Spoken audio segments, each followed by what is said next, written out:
Quel plaisir de vous retrouver sur l'Intelligent TV pour ce nouvel épisode de la revue de presse grand format, votre rendez-vous hebdomadaire de décryptage, d'analyse de l'actualité nationale et internationale. Bienvenue à toutes et à tous. Voyons à présent les différentes articulations de cette émission. Et c'est avec Cécile Mobio.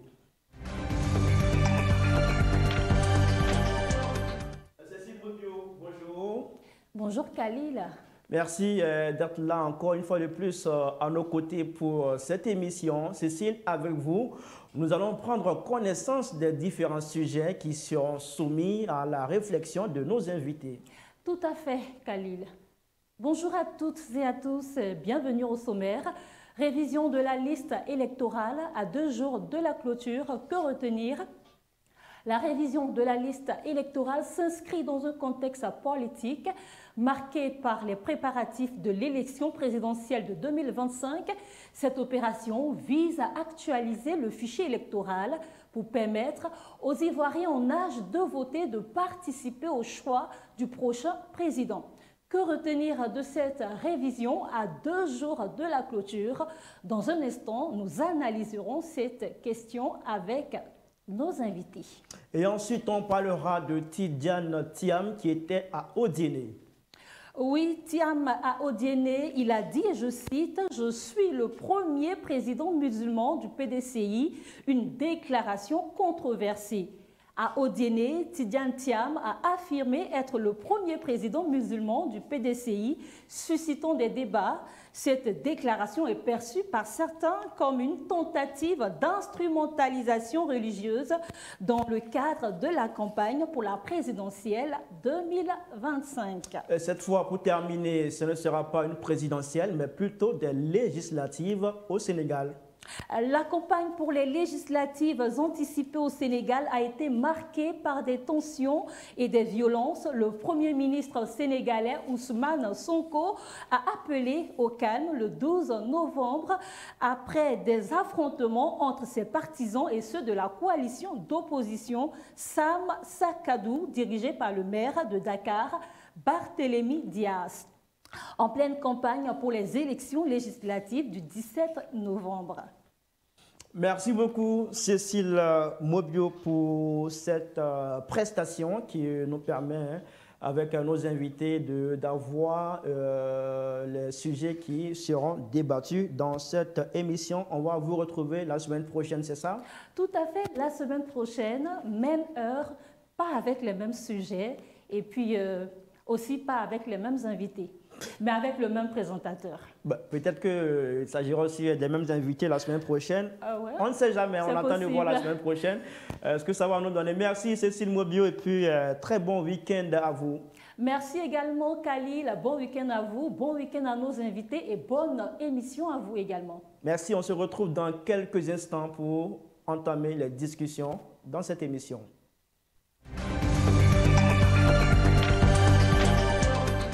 Deux invités avec nous ce jour pour commenter l'actualité de cette semaine. Nous avons sur ce plateau Alain Patrice Aïmou, il est journaliste, écrivain, acteur de la société civile. Bonjour. Bonjour. Merci d'avoir répondu à notre invitation. Traoré Sidney Sidiki, bonjour. Bonjour. Inspecteur, auditeur, diplômé en journalisme, c'est bien cela. Merci à tous les deux d'avoir répondu à notre invitation. Messieurs, nous allons sans plus tarder s'intéresser au premier sujet, l'opération de révision de la liste électorale entamée le 19 octobre et prolongée d'une semaine se termine de façon officielle ce dimanche 17 novembre 2024 sur tout le territoire ivoirien. Durant ces 3 semaines, acteurs politiques et représentants de la société civile ont sensibilisé les Ivoiriens à s'inscrire sur la liste électorale. La CEI n'a pas encore communiqué le nombre exact d'inscriptions parmi les 4,5 millions de primo-votants attendus. Monsieur, que peut-on retenir de cette opération? Alain? C'est toujours inquiétant. C'est toujours inquiétant dans le sens où le bilan à mi-parcours avant la prolongation était déjà très bas. Et j'ose croire qu'il y a eu peut-être un peu d'engouement, mais je ne pense même pas qu'on puisse atteindre le quart même de cet objectif de 4,5 millions. C'est-à-dire le million. Oui, le million, je me projette et j'en suis quasiment sûr. Je pense que cette prolongation est l'expression d'un premier échec qu'on reconnaît en prolongeant, mais le temps de prolongement. Échec de qui? De la CEI en quelque sorte, et puis du régime, puisque c'est M. Alassane Draman Ouattara qui a signé le décret de prorogation de la période d'enrôlement. Un autre aspect problématique, est-ce que moi, quand je regarde, je me pose des questions, est-ce que la CEI est indépendante? Je me rappelle que sur France 24, on avait demandé au président de la CEI, au moment où on ne connaissait pas encore la date de l'enrôlement, il a dit qu'il le dirait bientôt. Un peu comme s'il n'a pas toutes les clés pour décider de cette date. Et quelques semaines après, on nous a annoncé le début. Là, il y a un décret qui est signé par le président de la République qui proroge ce délai. Après, on sort un communiqué de la CEI qui proroge ce délai, mais on sait que par derrière, c'est le président de la République qui a décidé. Bon, tout ça, vous voyez, c'est pas sain. C'est pas sain. La CEI, ça veut dire Commission électorale indépendante. Je ne sais pas s'il y a une autre manière d'être indépendante, mais c'est à elle de décider. Et là, je pense que elle prend un mauvais chemin. Je profite pour dire que nous, la société civile, avec les pulcheries, balais et autres, on a fait une déclaration. On a demandé que ce délai soit prolongé jusqu'au 31 mars 2025, avec l'intégration de tous les nouveaux majeurs nés le 25 octobre 2007, parce qu'ils auront 18 ans à cette date. Parce qu'il faut savoir qu'en 2025, on ne va pas respecter encore la loi, parce qu'on ne va pas faire d'enrôlement, vu que la liste électorale sera fermée en juin, je crois, 2025. Mais je crois que la CEI permet à ceux qui auront 18 ans en mars 2025 de se faire déjà enrôler. Ben voilà, c'est peut-être l'éternel problème qu'on rencontre justement sur ce genre de débat, où on a le sentiment que la faute revient chaque fois au président Ouattara. Moi, je pense qu'il faut faire attention par rapport à ce genre de discours, parce que le cadre du débat, il existe pour permettre aux uns et aux autres d'aller se faire enrôler. Je l'ai déjà dit une fois, dès l'instant où il y a des bureaux de vote qui sont là, dès l'instant où le certificat de nationalité a été donné gratuitement, mais je pense qu'on a réuni suffisamment de conditions pour que les gens aillent se faire enrôler. Et là-dessus, pour moi, il n'y a pas de débat. Maintenant, le gros problème, c'est la capacité que les hommes politiques ont à mobiliser cette jeunesse-là, les nouveaux majeurs, à aller se faire enrôler. Et je dis que là, ça appartient à l'escarcelle politique des uns et des autres. Le chef de l'État n'a rien à y voir. Alors maintenant, ce qui se passe, c'est que la prolongation de 3 mois que le PPAC demande, en réalité, si vous écoutez la dernière déclaration de Danon Djedje, ils sont allés en discussion avec la CEI. Il dit surtout, c'est en français qu'il a parlé, pour la réintégration du président Gbagbo sur la liste électorale. En réalité, cette prolongation leur donne le temps, en fait, dans la négociation politique, de réintégrer le président Gbagbo. Ce n'est pas fait pour un enrôlement spécifique de ceci ou de cela. Ce n'est pas vrai du tout. De toute façon, moi je dis aux gens, est-ce qu'on a besoin d'attendre une période d'enrôlement pour avoir un extrait de naissance ou en fait ce cas de nationalité? Je dis que nous sommes dans un mensonge politique sur la question et il faut réveiller la conscience nationale là-dessus. L'enrôlement est une occasion, certes, mais avant l'enrôlement, il y a une vie administrative. Et donc, il faut éduquer la jeunesse à cela. Allez faire vos papiers, et puis quand on est... Mais il y a toujours en fait un extrait de naissance qui accompagne les gens. Est-ce qu'on a besoin d'attendre une période d'enrôlement pour qu'aujourd'hui on nous dise que non, pour avoir ces papiers-là, c'est difficile? Je pense que nous sommes dans une supercherie politique et je fais très attention à cette manipulation qui nous a déjà conduit là où nous savons. C'est ce que je peux dire. D'accord. Pour vous, cette prolongation a plus causé de dégâts financiers auprès de la CEI que de permettre à un grand nombre d'Ivoiriens de se faire inscrire sur la liste électorale? De toute façon, la prolongation ne résout même pas le problème. Si les jeunes ne sont pas motivés, s'ils n'ont pas de raison solide d'aller s'enrôler, mais vous ne les y contraindrez pas.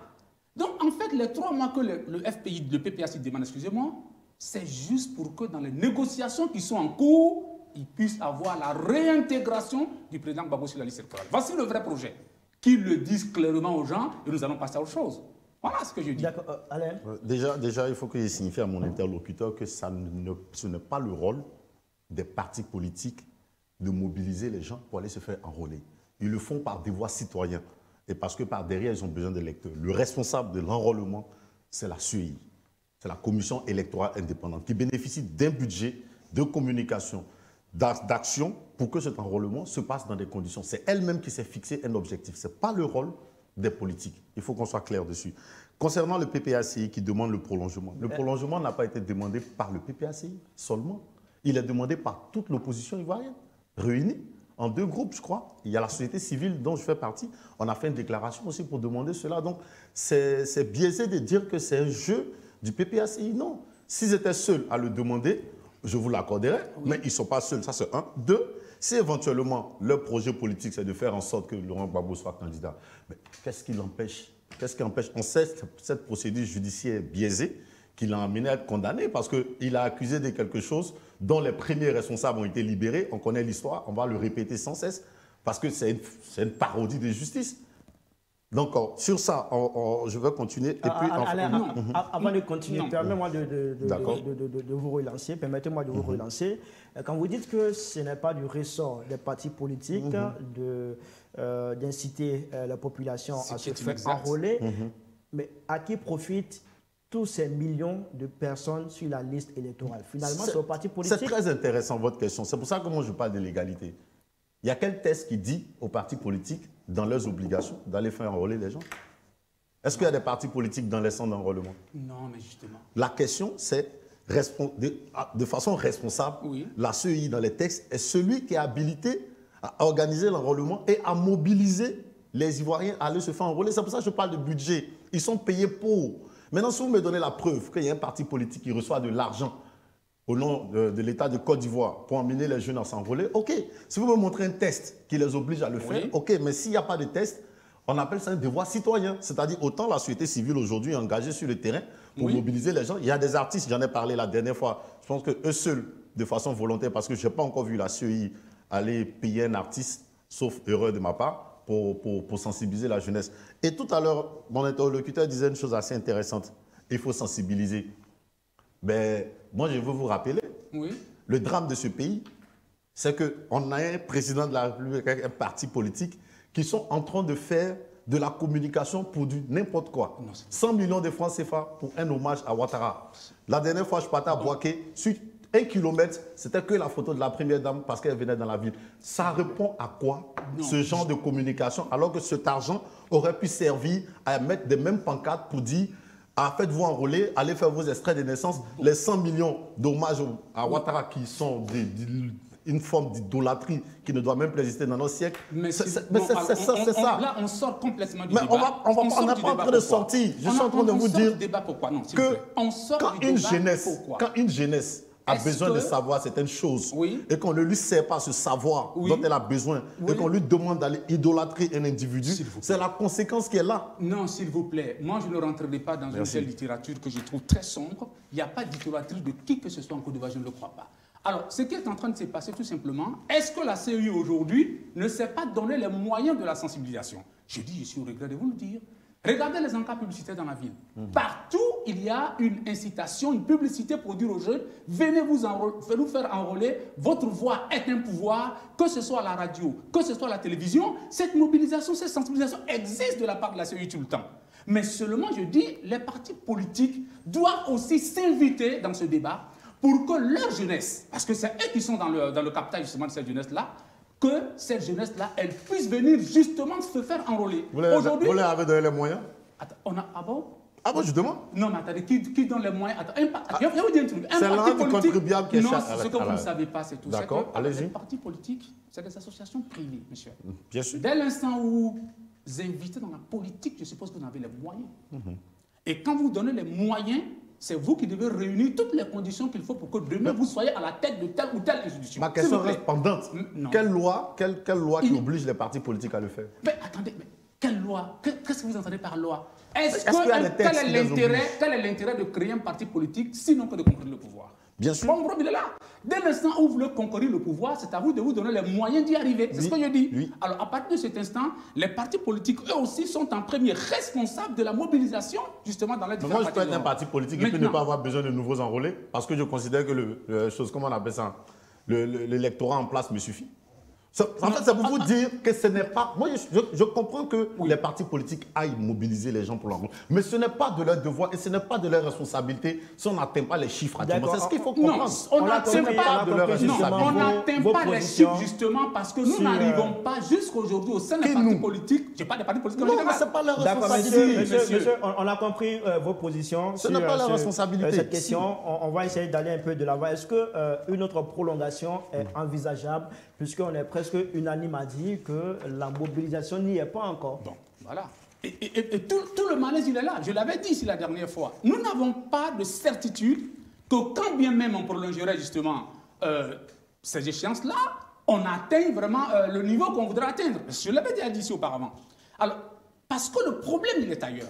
Il est ailleurs, c'est dans l'intérêt que nous n'avons pas réussi encore à susciter dans la conscience de la jeunesse vis-à-vis de la politique. Tout le problème, il est là. Non, mais c'est nous tous qui sommes responsables de cela. Excusez-moi. C'est nous tous qui en sommes responsables. Vous l'accusez qui, de façon personnelle et individuelle de cela? Vous permettez-moi, je vous dis, qui est le responsable? Oui. Il ne faut pas dire nous.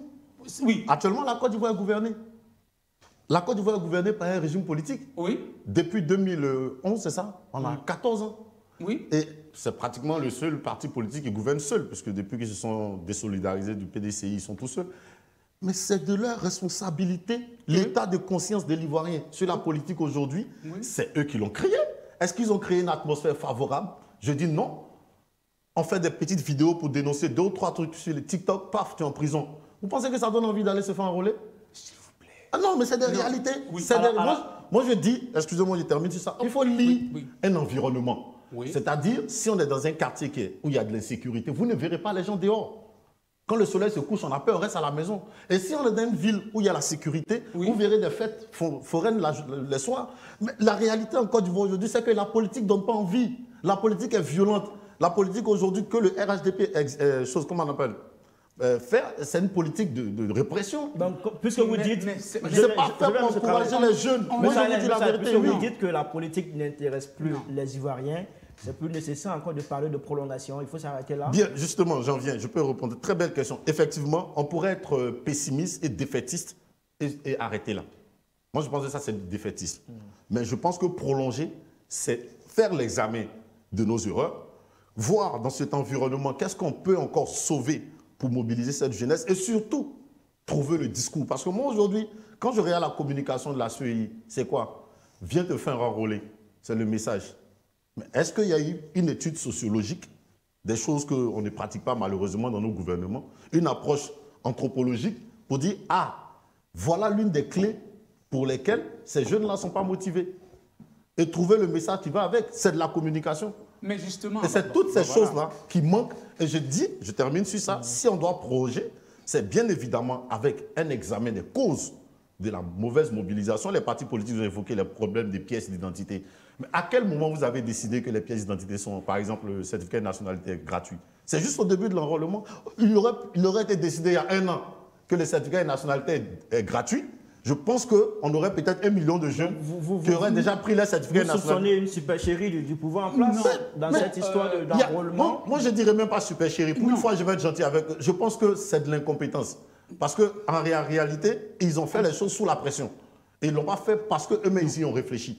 Et s'ils y avaient réfléchi, le certificat de nationalité, la pièce d'identité qui est déjà difficile à avoir, plus le certificat, c'est des choses qui devaient être facilitées 1 an, par exemple, avant. Sans compter que ça fait 2 ans que la CEI ne fait pas d'enrôlement. Je ne rentre pas dans une telle littérature que je trouve en fait très très noire sur tout ce qui s'est passé, qui n'est même pas exact. À l'image de ce qui se passe. Nous sommes dans 2 Côte d'Ivoire différentes. Il y a une Côte d'Ivoire énigmatique dans leur esprit, dans laquelle rien ne va, et nous on est dans une Côte d'Ivoire où les choses vont bien, il y a c'est vrai des choses à recadrer, mais ce n'est pas la catastrophe en fait. Et donc à partir de cet instant, notre approche est très différente. Cette opération d'enrôlement-là, elle ne pouvait pas justifier que pour celle-là, depuis combien d'années en arrière, les pièces administratives soient gratuites. Parce que je vous l'ai dit, les pièces administratives, là, elles permettent quelque part aux impôts aussi de récolter de l'argent. Voilà pourquoi il y a des timbres un peu là-dessus partout. Parce que nous sommes aussi dans un pays qui a besoin de ressources économiques pour pouvoir agir par ailleurs. Maintenant, ce qui est en train de se passer présentement, et je persiste et je signe, c'est l'opposition qui devrait abattre, à mon avis, le plus gros boulot pour montrer que la jeunesse qu'elle convoite autant, elle est favorable à leur escarcelle politique. Si elle n'arrive pas à le faire, moi je pense qu'elle a un problème. Maintenant, concernant la déprime... Elle a des problèmes. Elle a des problèmes. Cette opposition. Puisque cette opposition a des problèmes. Moi je pense même que c'est elle le problème et non le pouvoir en place. Moi je le dis ici. Le pouvoir en place aujourd'hui, je vous dis, il est tranquille dans ma tête. Il est tranquille. Et c'est à l'opposition de travailler aujourd'hui pour changer la donne. Je vous l'ai déjà dit ici. Donc, pour ma part, sur la question de l'enrôlement, si à la fin de l'enrôlement, c'est là où on commence à faire des études, on arrive à la fin, on boucle. Maintenant, on dit, ah, mais quand on a bouclé, on le fait voici ce qui... Attendez, voici ce qui a marché, voici ce qui n'a pas marché. Les derniers moments, par exemple, je vous dis n'importe quoi. Si les derniers moments, on constate qu'il y a, par exemple, un nombre un peu plus important qui avait commencé à s'inscrire, tout ceci sont des éléments qui nous permettent de faire des études et des analyses en profondeur. Tant que donc ce n'est pas fini, on ne peut pas encore lancer ça et là, les causes, etc. Et je pense que sur ça, il faut calmer nos amis d'en face.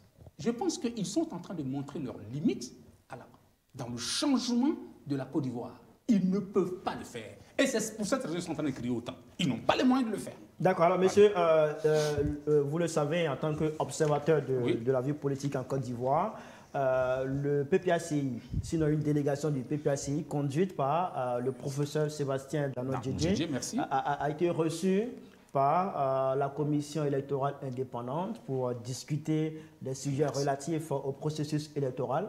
Comment chacun à son niveau analyse cette rencontre entre le PPACI et la commission électorale indépendante? Il faut que la CEI commence à arrêter de distraire les Ivoiriens. Pour vous, cette rencontre relève de la distraction? C'est tellement mesquin. Alors, l'opposition s'est réunie et a fait des propositions. Et ça date de longtemps, bien avant l'enrôlement. La CEI n'a pas organisé l'enrôlement pendant 2 ans, contrairement à ces textes. Et aujourd'hui, l'opposition vient vous demander de revoir les choses pour rattraper votre erreur, je n'ai pas dit votre bêtise. Et vous traînez, vous annoncez une date d'enrôlement à votre rythme, vous prolongez à votre rythme, et un matin, vous appelez l'autre pour dire « Viens en parler ». Excusez-moi. Donc c'est le timing qui vous... Oui, mais c'est clair, c'est mesquin. Il fallait le faire avant le début de l'opération. Je vous le disais sur le plateau ici, j'ai dit je trouve inadmissible que des gens d'un même peuple, que la Côte d'Ivoire, aient du mal à se parler. Aujourd'hui, la question de Laurent Gbagbo est pendante. Et on le sait que cette réunion... Mais est-ce que vous n'avez pas l'impression qu'il y a un début de discussion, de dialogue déjà? C'est là que j'aime ma posture d'acteur de la société civile parce que je sais lire entre les lignes et je vois le faux. J'ose croire que le PPACI, dans sa volonté de dialoguer et d'obtenir quand même un résultat malgré tout, est allé à cette discussion, mais le comportement de la CEI démontre que cette discussion-là, c'est du pipeau. Bon, depuis le début, parce que c'est des choses qu'elle aurait pu faire avant de prendre cette décision importante. C'est des choses qu'elle aurait pu faire quand, à l'époque, M. Christophe Kwame des Civis dénonçait le fait qu'il n'y ait pas eu d'enrôlement ces 2 années. Elle n'a répondu à personne. Ça me rappelle même d'ailleurs ce scénario malsain et vilain de notre histoire lorsque Alassane Ouattara refuse de rencontrer l'opposition, c'est-à-dire Henri Konan Bédié et comment il s'appelle, Afin Guessan, qui étaient les seuls candidats, qui demandaient à le rencontrer. Et par son refus, il y a eu le boycott, comment on appelle ça? Aidez-moi là, s'il vous plaît. La désobéissance civile. Et lorsque M. Alassane Ouattara a été proclamé président, le lendemain, il a bien accepté de rencontrer Bédié. Mais il y avait déjà 85 morts. C'est le même scénario. C'est cette cupidité que je dénonce qui est en train de se passer avec ces rencontres avec le PPACI qui sont en train de se passer. On ne peut pas être pendant le match de football et puis faire une pause pour discuter sur le règlement. Cette rencontre est à l'initiative de qui? La pomme, il est là, est à l'initiative du PPACI. Et c'est ce qu'on leur a dit. Voilà une démarche que je trouve responsable. C'est la CEI qui a accepté la demande. Mais attendez. En moins d'une semaine, on va dire à 3 jours de la fin de l'opération. Ce dialogue est demandé. Est-ce que vous ne trouvez pas cela un peu louche, un peu ambigu de la part de la CEI? Est-ce que vous y voyez une réelle volonté de la commission électorale de dialoguer, de faire améliorer les choses? Mais absolument, c'est vous qui ne comprenez pas, monsieur. Dites-nous, permettez-nous de comprendre, parce que c'est pour ça que vous êtes là. Le PPACI, maintenant, vient d'adopter un profil responsable que d'aller rencontrer de façon, avec une délégation suffisamment représentative, d'aller rencontrer les responsables de la CEI, etc. Parce qu'avant, ils ne voulaient pas. S'il vous plaît, laissez-moi terminer. Allez-y. Mais c'est à partir de là que vous-même, justement, moi je bats en brèche en fait ce que vous êtes en train de dire. Ceux qui sont les premiers concernés, qui sont le PPACI, ils acceptent, d'après vous, ce timing n'est pas le bon, mais ils acceptent d'aller à la rencontre. Pourquoi? Parce qu'ils ont compris que c'est comme cela qu'il fallait faire. Au lieu justement de rester comme ils le faisaient d'habitude, là, en train de racoler un certain nombre de propos, en fait, de marcher, je dirais ça comme cela, de menacer. Non, on sort des menaces, on sort des invectives, on adopte un comportement, une attitude responsable, on va rencontrer les responsables de la CEI. Et ils ont dit eux-mêmes, l'atmosphère a été particulièrement courtoise et les uns et les autres se sont compris. C'est un début de pondération dans l'attitude de... Je pense que c'est cela que nous on veut en Côte d'Ivoire. Sortez ce pays-là, moi je crois, de vos guéguerres à la limite qui ne nous ont apporté absolument rien que de souffrance. Et le PPACI a aussi demandé que son représentant qui est au sein de cette commission soit nommé comme l'un des vice-présidents. Mais attendez, heureusement que c'est des demandes, heureusement que c'est des requêtes. Maintenant, les gens vont analyser de façon sereine tout cela. Mais moi, c'est la démarche que je salue en fait. C'est-à-dire que c'est une démarche qui est tellement responsable que moi, je salue le PPACI, qui ne doit pas être pris en otage par ces faucons. Bien au contraire, c'est un parti aujourd'hui, moi je crois, qui est en train de porter des habits d'un parti responsable qui sait se faire écouter. C'est ce que moi je salue. J'adore, non, pardon, juste rebondir. J'adore ce qu'il vient de dire. C'est pour vous, j'amène à réagir sur ce qu'il a dit. Vous dites le timing est mauvais. Cette rencontre devait se faire un peu plus tôt. Mais comme il a dit, c'est le PPACI qui a demandé la rencontre. Moi, je veux qu'on discute. On dit non, il faut qu'on discute. On ne transforme pas les faits. Le PPACI a lancé son appel au dialogue il y a longtemps. Il ne faut pas qu'il nous donne l'impression qu'aujourd'hui, que le PPACI s'est levé après avoir une autre posture. Les appels au dialogue sont là. Mais l'information capitale, c'est quoi? Après la pression de l'opposition, ils sont partis à l'ONU. Qu'est-ce que l'ONU demande actuellement? L'ONU exige du gouvernement ivoirien d'aller au dialogue sur ces questions.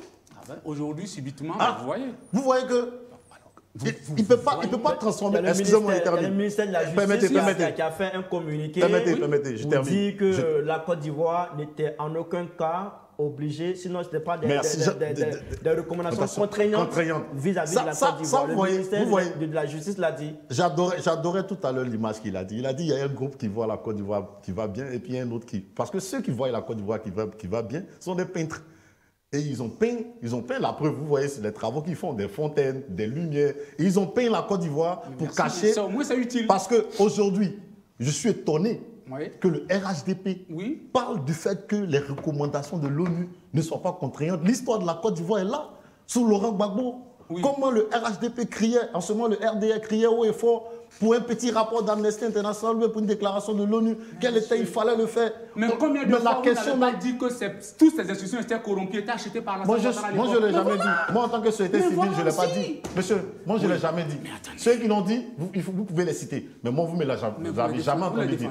Mais la question qui se pose, c'est que quand, au niveau international, c'est-à-dire l'opposition, t'appelle au dialogue, tu n'écoutes pas. La société civile t'appelle au dialogue, tu n'écoutes pas. L'ONU t'appelle au dialogue, tu n'écoutes pas. Qui es-tu? Un dictateur. Mais non, mais s'il vous plaît. Le dialogue, c'est vous qui donnez l'impression qu'il a été une seule fois rompu. Ce n'est pas vrai. C'est un mensonge dans votre escarcelle. Il a toujours existé ce dialogue-là. Je vous dis, c'est tout simplement parce que les opposants en veulent. M. Traoré, le mot il est fort, c'est un mensonge, c'est trop dit. Mais c'est exact, monsieur. Oui. Il a dit pire tout à l'heure. Oui, le dialogue actuellement. Mais le dialogue existe. Mais la preuve, ils sont les rencontrés aujourd'hui, les membres de la CEI. C'est ce que vous appelez le dialogue. Non, exemple. Non, mais c'est un exemple parmi tant d'autres. Attends, est-ce que vous pouvez me donner un seul document qui montre que les partis politiques n'ont jamais dialogué en Côte d'Ivoire? Que le RHDP n'a jamais discuté avec l'opposition en Côte d'Ivoire? Vous faites du théâtre. On peut parler de maintenant par rapport à des points précis. Lesquels points? Mais les points sont nombreux sur la CEI. Mais c'est ce que je suis en train de vous expliquer. Attends, vous n'avez pas vu l'appel de Benoît, la rencontre de l'opposition avec Simone Gbagbo, la société civile, nous-mêmes?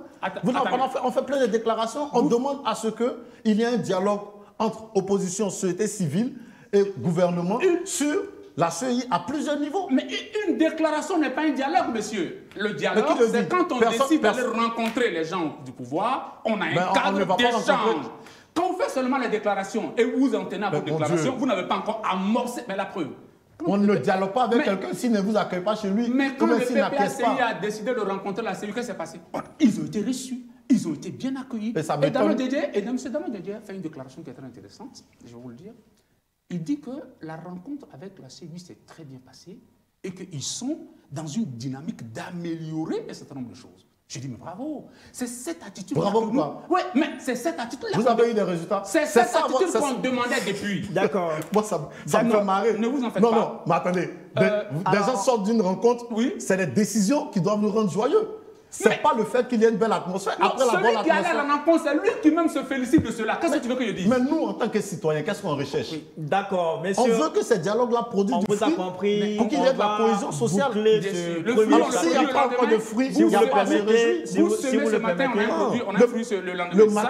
Le maquillage ne suffira pas à nous distraire. On va boucler ce premier chapitre de cette émission. Le maquillage ne va pas suffire à nous distraire. On aura d'autres occasions de parler de ce sujet. On est dans une bonne dynamique. Qui intéresse beaucoup les Ivoiriens. On va rester toujours dans cette opération de révision de la liste électorale, mais sous un autre angle, puisque nous allons parler de la visite de Tidjane Thiam. C'était du côté d'Odiene. On va se retrouver dans quelques secondes pour en parler.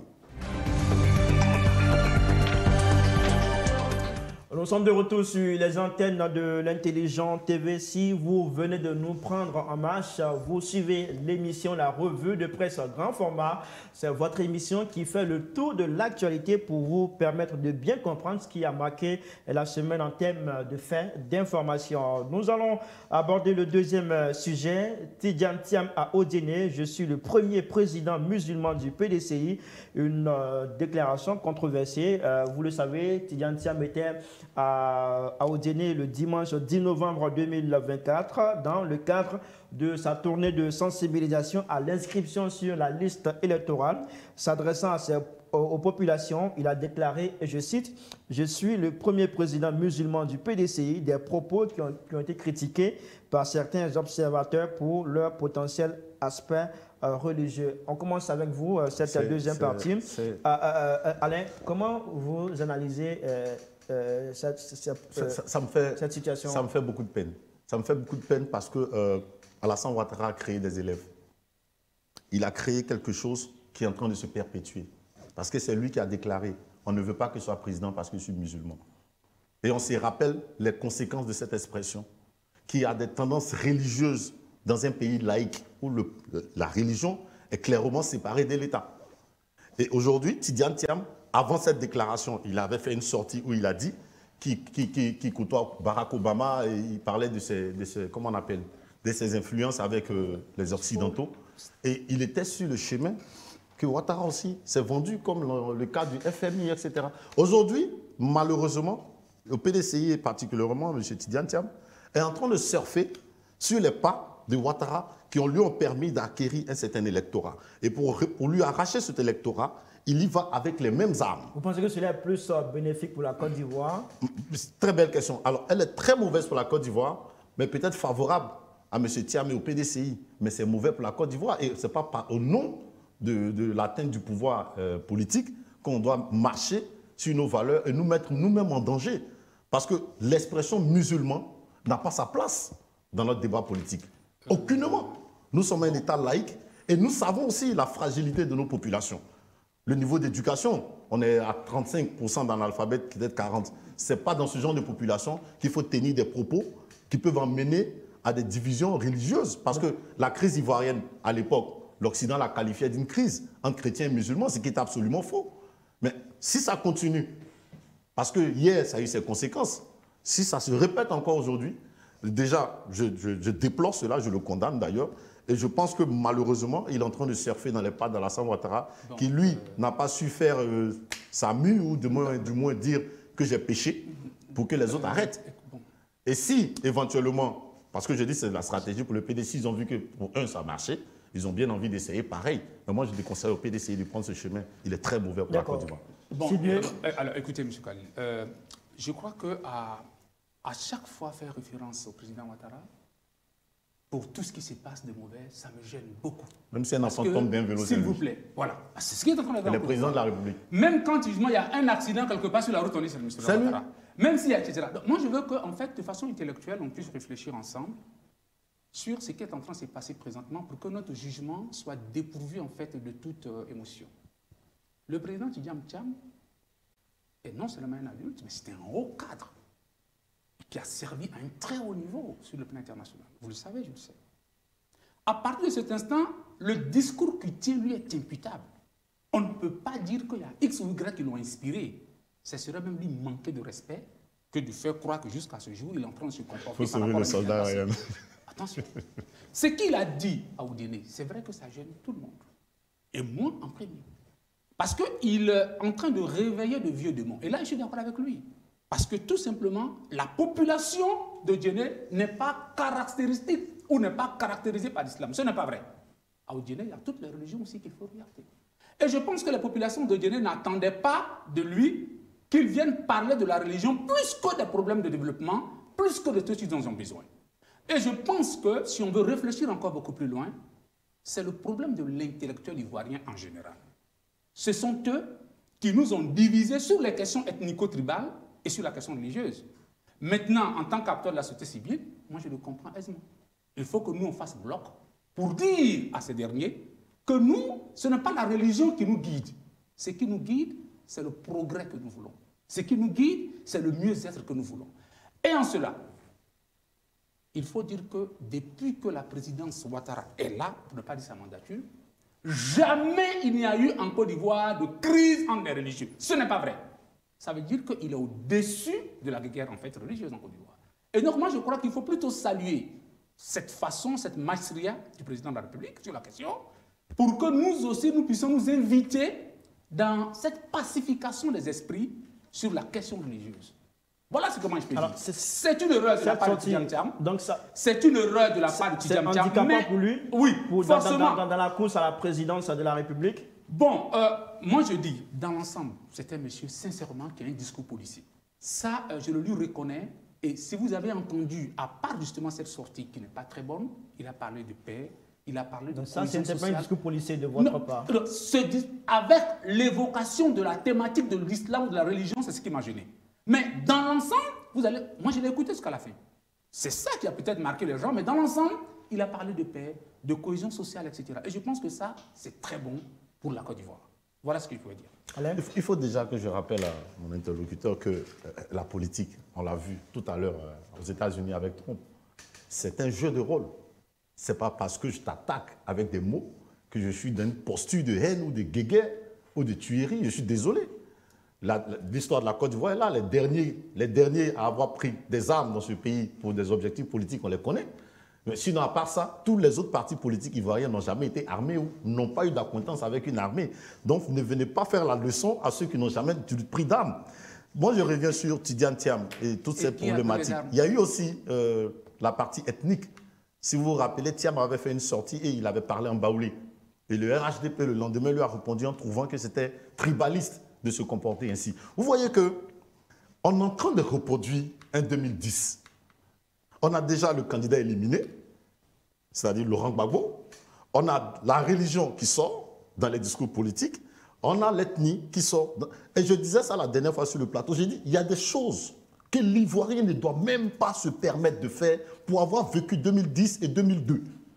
C'est inadmissible. C'est-à-dire, moi je me rappelle, et les faits sont là, il était dit, et il a été consensuellement accepté, que Alassane Ouattara soit candidat et qu'il n'y ait plus d'exclusion au présidentiel en Côte d'Ivoire, dès ce jour, par rapport à ce que ça nous a créé comme problématique. Alors, voilà qu'aujourd'hui, on se retrouve avec un ancien président qui n'est pas éligible. Ce fut le cas avec Henri Konan Bédié qui n'était pas éligible, et même Alassane Ouattara aussi qui n'était pas éligible. Et tout ça, ça nous a fait du mal. Et voilà encore que l'islam, et la religion sort dans les discours politiques. Moi, je vais vous dire, je ne suis pas en train de parler pour me faire un coffre. Je suis en train de parler parce que cette Côte d'Ivoire-là, oui, elle a déjà souffert. Ah oui, non, mais je pense que tout le monde ne le sait pas. Peut-être qu'il y a d'autres qui étaient dans les salons feutrés quand nous d'autres, on mourait sur les routes ou bien qu'on mangeait de la tika et du coco. Mais quand on regarde ce qui nous est arrivé, moi je dis, et je le dis devant tous les Ivoiriens, qu'Alassane Ouattara il écoute, on n'a plus besoin d'un candidat exclu, on n'a plus besoin d'entendre la religion dans les discours politiques. On n'a plus besoin d'entendre des problèmes ethniques dans un discours politique en Côte d'Ivoire. C'est un péché et c'est un crime que de le faire. Et c'est dangereux pour la Côte d'Ivoire. Je vous le répète, c'est dangereux pour la Côte d'Ivoire. Alors, monsieur, est-ce que vous comprenez le choix d'Odiélé? Il est en pleine tournée. Il a même ajouté ceci. Il dit que l'épouse de sa femme aussi vient d'Odiéné. Donc, en réalité, Tidjane Thiam, moi, je crois qu'il est dans une démarche aussi émotionnelle sur ces questions-là. L'épouse de son frère. Oui, l'épouse de son frère Aziz vient d'Odiéné. Il a dit aussi lors de le jugement de cette tournée-là. Ça veut dire qu'il est aussi dans une démarche émotionnelle. Il est comment on appelle ça, dans une recherche aujourd'hui justement de militants à partir justement de l'émotion. Mais sans cela que pour moi, c'est une erreur en fait du marketing politique. Parce que tout simplement, mais si Tidjane Thiam, si c'est parce que en fait ta belle famille est d'Odiéné, mais il y a d'autres candidats dont les mamans viennent d'Odiéné. Qu'est-ce que les gens auraient fait alors à partir de cet instant? Et moi, je pense que sur ce point, Tidjane Thiam n'a pas bien fait. Ça, c'est sûr. Sur ce point, il n'a pas bien fait. Mais ailleurs, il a des comportements qu'il faut saluer. Mais d'ailleurs, ils sont en alliance avec le PPACI dans l'opposition. C'est le grand bloc aujourd'hui de l'opposition, je pense. Donc, je me dis quelque part, il ne faut pas toujours voir... Il n'a pas d'alliance clairement établie. C'est pas clair, mais bon... Non, attendez. Il n'a non, mais c'est pas formalisé, c'est de vous dire. Il n'a aucune communication. Ils s'entendent sur des points. Ils s'entendent sur des points, mais parce qu'ils sont opposants. Même nous, de la société civile, on s'entend. Donc, si vous êtes sur la même plateforme, conseillez-vous les uns les autres, ça nous fera plaisir nous autres. Voilà ce que moi je dis. Donc, conseillez-vous les uns les autres. Le PPACI devrait conseiller... Oui, conseiller justement leur poulain Thiam pour lui dire, mais attention, cette sortie-là, écoutez, ça nous a fait beaucoup de mal. Voilà, c'est comment il veut leur dire. C'est tout. Donc, qu'à cela ne tienne, nous sommes en fait, de l'autre côté, moi je pense, très très serrés sur la nouvelle vision qu'on a de la Côte d'Ivoire. C'est une vision d'intégration réelle, au niveau religieux, au niveau ethnique, etc. Et je pense qu'il faut poursuivre cet élan. Et c'est ce qui, aujourd'hui, à l'heure actuelle, vaut la peine d'être enseigné. Pas autre chose. Alors, monsieur, tout à l'heure, Alain, vous parliez de la sortie de Thiam, où il disait qu'il est baoulé. Après, il a parlé en baoulé. Ouais. Il a parlé en baoulé. Après, on a eu une réaction du RHDP. Et il était à Korogo à un moment où il a dit qu'il portait le boubou pour aller à la mosquée et autres. On a eu une réaction du RHDP par l'intermédiaire de Cissé Bakongo. C'était à l'occasion de l'élection du président des jeunes. Est-ce qu'il y aura une autre réaction de la part du RHDP après cette sortie-là? Peut-être, j'ose croire. Mais je veux dire, généralement, celui qui joue au basket ne va pas venir se plaindre que l'autre joue au basket. C'est Alassane Ouattara qui a dit en premier, on ne veut pas que je sois président dans ce pays parce que je suis musulman. Et vous pouvez vous plaindre, mais vous n'allez pas me dire que c'est faux. Tant que vous ne pouvez pas le dire, vous me laissez m'exprimer parce que ce que je dis, c'est la vérité. Et c'est des faits. Bon, d'accord. Alors, donc, quand Alassane Ouattara lui-même a eu à le dire, et que lui-même, il parle de Thiam qui essaie de capter des électeurs sur les émotions. Mais cette manière de capter les électeurs via les émotions, c'est eux qui l'ont commencé ici. Les mêmes expressions que je suis en train de citer, c'est pourquoi. Pourquoi tu dis qu'on ne veut pas que je sois président parce que je suis musulman? Si ce n'est pas parce que tu veux toucher la fibre religieuse de certains électeurs pour les attirer vers toi. Oui, le boubou qu'on ne pouvait pas porter à Abidjan, ce n'est pas nous qui l'avons dit. Ça vient de la bouche des cadres du RDA. Qu'on nous empêchait de nous promener en boubou. Ce n'est pas moi qui le dis. Vous ne pouvez pas effacer l'histoire. Et c'est pour ça que, moi je dis, vous voyez, tout à l'heure quand on parlait de l'enrôlement, c'est ça. C'est-à-dire, il ne faut pas regarder un problème par rapport à lundi, parce que le problème s'est passé lundi. Il faut regarder derrière. Et quand on regarde derrière, on se rappelle qu'au niveau du RDA, qui est devenu RHDP, c'est des mêmes méthodes sur lesquelles Thiam est en train de surfer aujourd'hui, malheureusement, et pour lesquelles je lui demande à lui de changer d'escarcelle, de changer de chemin, parce que si éventuellement ce chemin peut lui donner des électeurs, surtout dans le camp RHDP, c'est qu'il serait de bonne guerre, mais elle est très mauvaise pour la cohésion sociale. D'accord. Très mauvaise. Bon, écoutez, d'abord là, moi je suis très mal à l'aise qu'on nous renvoie chaque fois à un passé. Parce que le passé ne vous arrange pas. Non, je ne le dis pas comme ça, monsieur. Ce passé n'arrange personne parce que vous aussi, vous avez un passé sur la question. Ici, le meurtre des journalistes, Jean-Hélène et les autres ici, l'escadron de la mort. Quand vous dites vous, pardonnez, sachez me désigner. Oui, d'accord. Je suis de la société civile. Mais ça veut dire qu'en Côte d'Ivoire, il y a eu beaucoup de blessés. Il faut faire attention. Moi, je suis de ceux qui pensent qu'il faut qu'on aille de l'avant. Nous, on a tiré les enseignements de ce qui s'est passé. Alors, aujourd'hui, regardez par exemple ce que vous faites. Le RHDP, vous l'assimilez au RDR. Mais vous êtes dans une déformation de l'histoire politique de ce pays. On sait pertinemment ce qui fait l'ADN du RHDP. On sait aujourd'hui que le RHDP a intégré tous les partis en son sein qui étaient partis même à l'époque du PDCI, etc. Donc, vous ne pouvez pas continuer de regarder le RHDP sous l'aune justement du RDR. Déjà, quand vous le faites, vous êtes, excusez-moi, vous me posez un problème historique sur la vie politique en Côte d'Ivoire. Et ça, non, et ça, c'est fait à dessein. Parce que vous ne vous êtes pas encore détaché du passé de la Côte d'Ivoire. Nous sommes pour l'avenir. Et cet avenir-là, nous sommes en train de le construire avec ce nouveau présent que nous trouvons franchement, attendez. Aujourd'hui en Côte d'Ivoire, depuis près de 14 à 15 ans, il n'y a pas de bruit de botte en Côte d'Ivoire. Ça, c'est extraordinaire. Mais qui a envoyé le bruit de botte? Ah ben laissez-moi terminer, monsieur, laissez-moi terminer. Allez-y, excusez-moi, allez-y. Ça passe pas, quoi. Allez, s'il vous plaît, il va au bout de son idée. Parce que vous n'avez pas essayé, mais vous n'avez pas pu. Parce que nous avons sécurisé, s'il vous plaît, nous avons sécurisé entre nos frontières aujourd'hui en Côte d'Ivoire. Et les Ivoiriens vaquent à leurs occupations. C'est vrai qu'on me dit qu'il y a quelques difficultés, mais il y en a partout dans le monde. D'accord. Ajoutez à cela, regardez, comment est-ce que le relan tribal a été contrebalancé depuis combien d'années aujourd'hui? Aujourd'hui, on apprend à revivre ensemble. Et partout, c'est ce discours-là qui est enseigné. Donc, qu'on ne nous fasse pas revenir en arrière. C'est un discours passéiste dans lequel moi, je ne m'inscrirai jamais. Je crois que s'ils sont nostalgiques de cette Côte d'Ivoire violente qu'ils ont expérimentée à travers des partis minoritaires qui ne pouvaient s'exprimer que par ces voies-là, nous sommes de l'avant, nous allons plutôt de l'avant et nous sommes en train d'encourager aujourd'hui cette nouvelle Côte d'Ivoire. Allons tous ensemble de l'avant pour parler du troisième sujet. J'ai une question pour mon frère. Oui. J'ai une question. Qu'est-ce que le logo du PDCI fait s'il vous plaît, c'est pas ça le sujet. Monsieur, s'il vous plaît. C'est-à-dire que ce parti, même au fond, est une arnaque. Monsieur Traoré, vous n'avez pas, monsieur Traoré, vous n'avez pas répondu à la question. Monsieur Allais, c'est pas ça le sujet. C'est pas ça le sujet. On va aller de l'avant ensemble.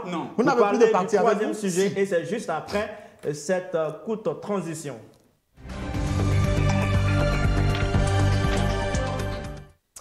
Direction le pays de Léopold Senghor, c'est-à-dire le Sénégal, où les électeurs se rendront aux urnes le dimanche 17 novembre 2024 pour élire leurs députés.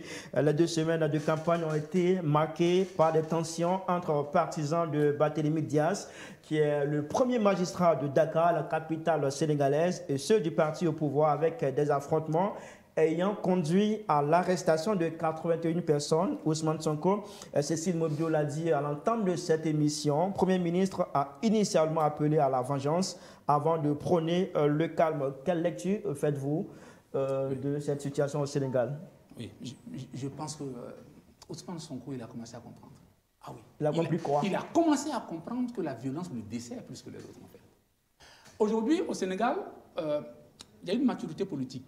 Tout le monde l'a constaté, et qui fait que, au nom du principe de la démocratie, les différents partis politiques ne gagneraient même pas à tomber dans la violence, parce que dans tous les cas, le vote va aider à éclairer tout cela. Qu'est-ce qui se passe aujourd'hui au Sénégal? C'est que le PASTEF, en fait, a tous les problèmes aujourd'hui à mettre en œuvre ce qu'ils ont justement comme programme. Pourquoi? Parce qu'ils ne sont pas majoritaires, en fait, au Parlement. Alors, ils ne sont pas majoritaires au Parlement parce que jusqu'à ce jour, le Parlement, justement, donc la majorité est détenue par, en fait, je dirais, les éléments en fait, de l'ancien président Macky Sall. Donc, des élections anticipées s'imposent. Mais quand des élections anticipées s'imposent, mais il faut aller beaucoup plus dans le fait de convaincre les électeurs que d'accepter que la violence, même vous emporte. Parce que s'il y a de la violence, mais on va retarder encore cette échéance électorale. Et c'est à vous que ça fera plus de temps parce que vous ne pourrez pas mettre en œuvre finalement vos programmes. Je me dis qu'à partir de cet instant, Ousmane Sonko, qui était allé à un moment donné de façon très émotionnelle en termes vraiment de vengeance, a rétro-pédalé après quand il a compris. Peut-être aussi même que l'opposition cherche à le provoquer pour lui faire commettre des erreurs. Quand il a compris, le discours est devenu plus policier et il a demandé aux uns aux autres, écoutez, il faut vous calmer, on va faire les campagnes comme il se doit. Et puis ensuite, nous irons au vote et on verra bien. Parce qu'il a forcément besoin aujourd'hui d'une majorité au Parlement pour que toutes les innovations qu'il va apporter au Sénégal puissent se faire. Sinon, autrement, ben, son élection aura été un non-sens. Alors, Alain, comment vous comprenez cette à la base, c'est un coup de poker. Parce que, comme il le disait tout à l'heure, Sonko et son pouvoir, ils ont besoin d'avoir les mains libres à l'Assemblée nationale pour développer leur programme. Donc, ils ont décidé de les dissoudre pour aller à des législatifs. Et lorsque Sonko parle de venger, c'est là qui est dramatique, c'est là qui est condamnable. Mais comme j'aime bien le faire, il faut lire dans le comportement des gens Qu'est-ce qui les emmène à se comporter ainsi? Vous savez, je dis, et ça c'est le mal très africain, la répression des opposants. Il faut que ça s'arrête sur nos continents. Parce que ça crée des politiciens qui, lorsqu'ils accèdent au pouvoir, même qu'ils le veuillent ou pas, ont ce sentiment en eux de vouloir se venger. Et ça va avec. Moi, je pense que le personnage d'Alassane Ouattara aujourd'hui, on le ressent dedans. Et je vous dis que Sonko, quand il fait ce péché, il demande pardon. Et comme il a dit, peut-être ils sont en train de l'emmener. Mais on sait comment Sonko et l'autre, ils sont devenus présidents. On sait quelle répression ils ont vécu, d'où tout le sens de ce mot venger. Mais s'ils avaient mené leur politique, et j'adore le dire, quand tu vois un gars comme Macron, petit ministre, il s'élève, il crée son groupe politique, il parle, paf, il devient président. Jamais prison, jamais tranquille. Si on commence à voir des présidents qui naissent dans ces conditions, est-ce que vous êtes sûr qu'on entendra le mot venger quelque part? Moi, j'interpelle le RHDP aujourd'hui qui est champion de la répression des opposants. Vous imaginez, le président Ouattara est une obsession pour lui, moi je le comprends, mais c'est parce que... Quand je vous ai écouté... J'avais ce même discours quand Macron était au pouvoir. C'est le sens de la responsabilité. Quand je vous ai écouté, j'ai compris que vous analysez la situation. Selon vous, le camp, on va dire, Diomaye Faye a besoin d'une majorité au Parlement pour mettre en œuvre son projet de gouvernement. Est-ce qu'avec cette situation, cette violence que nous voyons durant cette campagne électorale, le PASTEF est bien parti pour avoir cette majorité? Bon, alors, moi je ne verrais même pas ce contexte de violence forcément, mais c'est surtout le travail en fait du groupe de Macky Sall. En fait, ce qui se passe au Sénégal qui est très intéressant, puisqu'il y a des poursuites judiciaires qui sont en vue par justement le PASTEF. Et donc, Macky Sall, ils ont tous intérêt à devenir aujourd'hui des députés pour avoir justement l'immunité parlementaire. Donc, en fait, la volonté justement du PASTEF de régler ses comptes à un certain nombre de caciques du pouvoir amène ces derniers à leur corps défendant à avoir coûte que coûte des postes aussi justement législatifs pour justement se mettre à l'abri. Donc la chance de contrôler le Parlement, ça m'énerve. Voilà. Et ça devient... non, ça devient intéressant. Ça veut dire que la bataille aujourd'hui va être très intéressante au Sénégal. Parce que le groupe de Macky Sall n'a pas intérêt aussi à perdre. Sinon, autrement, les poursuites judiciaires qui vont s'engager, ils risquent en fait de laisser toute leur peau. Excuse-moi l'expression. Mais tout à l'heure, on a dit quelque chose qui m'a choqué, en fait. Dire qu'il y a la répression conduit, etc., etc. Vous savez, peut-être qu'on ne regarde pas l'histoire de l'Europe sous le même angle. Les gilets jaunes en France. Il n'y a pas eu de répression là-bas? S'il vous plaît. Je vous dis, en Russie, il n'y a pas de répression là-bas, etc. Je vais vous dire une chose. Ce que les gens ne comprennent pas chez nous encore, et il faut les aider à comprendre. Sur le chemin du pouvoir, il y a des épreuves auxquelles vous faites face en fait. Et si vous ne montrez pas de la résilience, vous ne montrez pas votre capacité à juguler cela, vous ne serez jamais dans l'habit d'un grand chef. À vaincre sans péril, on triomphe sans gloire. Ce n'est pas de moi. Il faut le lui dire. Pardon. Il a compris, il a déjà la sur le Sénégal, il y a un élément très important à souligner, c'est que de l'histoire du Sénégal, tous les présidents sortants, ils prennent leur retraite politique, ils vont faire autre chose, c'est que malheureusement, ce n'est pas le cas chez nous, parce qu'ils sont toujours à la tête de leur parti, en même temps ils sont présidents de la République. Faut s'imaginer. Sonko, comment il s'appelle, Macky Sall, il pose un acte qui est inédit. C'est qu'il démissionne d'un poste international qu'on lui avait donné, pour revenir, comme il a dit, pour sauver la peau de son ancien régime et de ses caciques, comme il a dit, parce qu'ils savent qu'ils ont fait de mauvaises choses et qu'ils seront condamnés si éventuellement ils n'ont pas encore un peu de contrôle sur le pouvoir. Et ça, vous voyez, donc du coup, il est comme le soldat qui revient sauver ses amis. Il met les moyens et lui-même, président de la République, est candidat aux législatives. Vous vous imaginez un peu ce qui se passe. Et là, il y a un enjeu majeur. Et moi, je souhaite que le camp de... On a vu François Hollande qui était candidat... Oui, exactement. Même on a vu Trump qui est revenu. Merci. Mais ce que je veux dire, c'est que je vois un Macky Sall qui a péché du temps de sa gestion et qui est aujourd'hui face à... Comment on appelle ça Heureusement que ce n'est pas du fait de Ouattara. Il va être payé... Ils vont payer le prix... Ils vont payer le prix de ce qu'ils ont posé comme acte. Et donc, il faut revenir, rassembler les troupes, mobiliser l'électorat pour mettre la main, pour empêcher Sonko et son équipe de travailler. Mais moi, je souhaite que Sonko et son équipe gagnent et qu'ils fassent le travail de condamner Macky Sall et sa bande pour tout ce qu'ils ont eu à faire. Il y a des morts sous les têtes. Voilà. D'accord, on termine avec vous. Oui, bon, alors, il faut le dire, on est dans un jeu politique, et en politique, souvent les moyens justifient la fin ou la fin justifie les moyens. Ça dépend de sous quel angle on se situe. Mais ce qui se passe actuellement au Sénégal, il faut qu'il sache, le président Macky Sall a le droit de venir candidater. Aucun texte ne l'empêche de le faire. Mais qui l'a dit? Non, je ne dis pas le contraire. Je n'ai pas dit le contraire. Donc, je le dis, alors, ils sont dans une stratégie politique et aussi, et cette stratégie politique, ils ont le droit de le faire. Alors, maintenant, là où il faut aller, c'est l'environnement dans lequel tout ça va se dérouler. Si cet environnement-là est apaisé, je dis, ils auront gagné le pari de la démocratie. Voilà ce que je peux dire. Ils auront gagné le pari de la démocratie s'ils maintiennent cet environnement-là de paix, de tranquillité où les gens vont voter et à chacun de faire ces élections s'annoncent chaudes. Ah oui, chaudes en termes d'enjeux. Bon, oui, mais en termes de violence, je pense que la violence est en train de tomber. Parce que Sonko, il a été sur la question très responsable. Il a rappelé ses troupes, leur dit attention, ne faites pas de violence. Je pense que ça sera, sur cette question. Oui, ça sera très apaisé à mon avis parce que le Sénégal a une culture démocratique que nous tous on connaît, où il n'y a pas eu de coup d'État comme chez nous, où il n'y a pas eu de rébellion comme chez nous. Et c'est ceux qui ont envoyé la rébellion aujourd'hui chez nous qui disent que non, il faut que l'opposition se comporte de façon responsable. Donc moi je pense que, comme vous l'avez vu, Sonko s'excuser. C'est la preuve que cette culture démocratique est là. Alassane Ouattara, lui, ne s'est jamais excusé d'avoir dit que je ne suis pas musulman. Donc, c'est tout ça. Alors, nous parlons du Sénégal. On parle du Sénégal.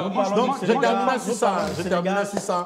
Je pense que les élections vont se passer calmement. On ne peut pas terminer non plus sur ça comme ça, parce que je pense que Alassane Ouattara est trop ciblé. Excuse-moi, le président Ouattara est trop ciblé. C'est lui qui gère mes impôts. Ben non, s'il vous plaît. Ah bah ouais, il est président de la République. Quand il sera président, je n'aurai rien à dire sur lui. Ce qu'il a apporté à la Côte d'Ivoire, aucun d'entre eux ne l'a fait jusqu'à ce jour. Merci à tous les deux.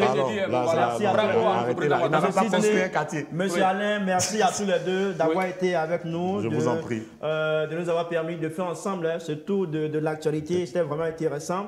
Et puis, on va se donner rendez-vous prochainement sur ce même plateau pour décortiquer ensemble d'autres sujets.